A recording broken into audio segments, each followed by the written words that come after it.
First time for Countdown's number 2 story, tonight's worst persons in the world. The bronze to Dallas Stars hockey bully Sean Avery, suspended by the National Hockey League for the first time in his career, not for fighting, not for spearing, not for beating somebody up, but for using foul language about at least one of his ex-girlfriends. 2 of them now date other NHL players.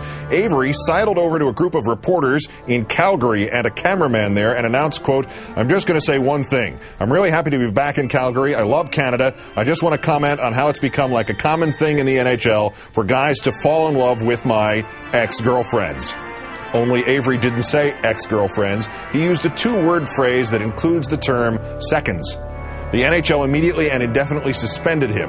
There is a conspiracy theory out there now that Avery did this deliberately in order to get suspended because one of the guys dating one of his exes plays for Calgary and might have beaten the shinola out of him during their game. Runner-up Bill Cunningham, Cincinnati radio nutbag. The Cincinnati Zoo has canceled a cross-promotion deal it had with the Creation Museum, a ticket discount deal, when it found out that the Creation Museum included a supposedly historically accurate display of a dinosaur with a saddle on it where a guy could ride it. Cunningham kinda overreacted to this. Quoting him, "Instead of the zoo standing up against intolerance of Christianity and the bigots," he spouted, "they buckled under, and they did what every Bull Connor type has done since the days of Birmingham, Alabama. Whether it's race discrimination or religious discrimination, it cannot stand." Seriously, the Cincinnati Zoo changes its mind on a $1 off coupon, and that's comparable to the police commissioner who used dogs and fire hoses on civil rights activists in the 60s. That's like comparing Bill Cunningham with a grown-up.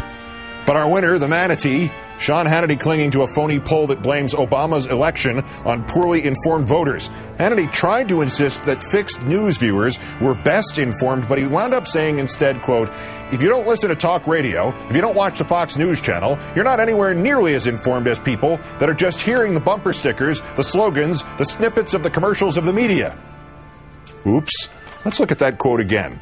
If you don't listen to talk radio, if you don't watch the Fox News channel, you're not anywhere nearly as informed as people that are just hearing the bumper stickers, the slogans, the snippets of the commercials of the media.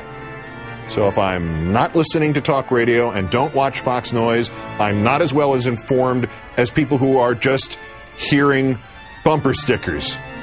Meaning if I do watch Fox News, I'm nearly as well informed as people who can hear bumper stickers?